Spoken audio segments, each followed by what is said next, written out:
ciao, bella, ciao, bella, ciao, ciao, ciao. Stefania. Yes.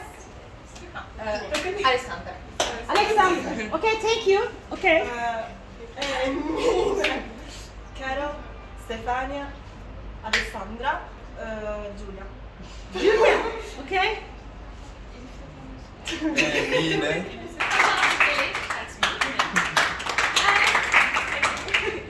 And their experience and expertise will guide us through various activities and workshops. Please do not hesitate to consult a member of our project team in case of any problem. Lakes of Sparta. The lake Eğirdir. Eğirdir Lake is a freshwater lake located in Eğirdir, district of Sparta. We will visit this place on Wednesday.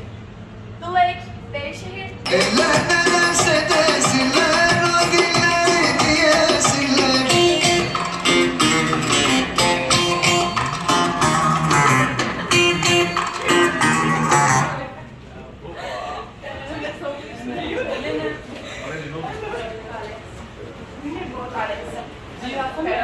Yes. My daughter, what is my daughter? It's here, your daughter is here.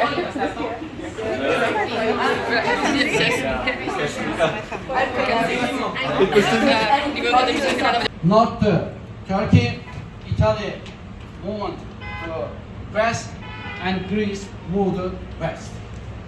And Africa moved to north. No. Evet, First one. No, better wait. Make more together, rather. No, but first the one, and then we end. The difficult way. Ma allora sti spaghetti. Wait, because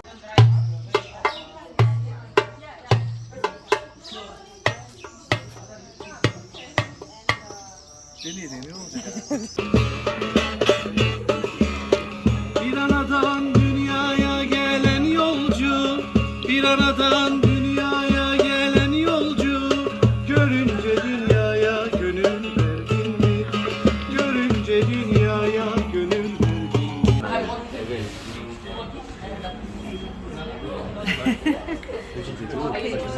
22?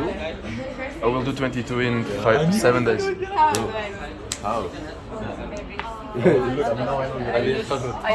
Kid, yes, this is 100 points to you. Okay, so the other needs. What are the other needs? Food. Do we have food? Yes. Do we have food? No, but we need food. They know that you're a Take your hand. Choo-choo!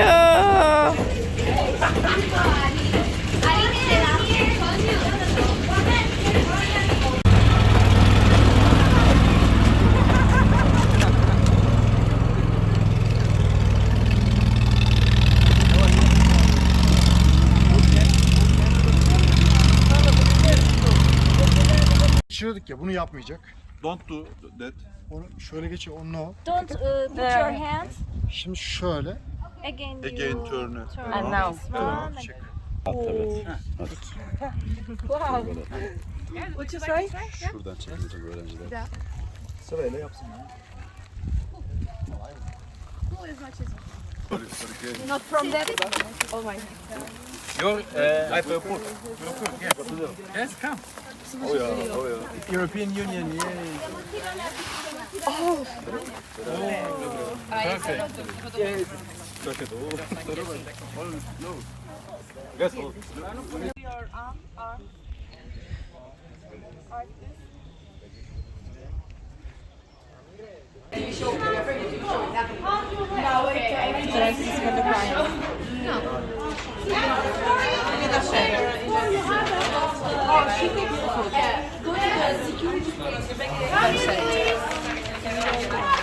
Enjoying a lot of experience because all the partners, the other hosting, are being super welcoming with us.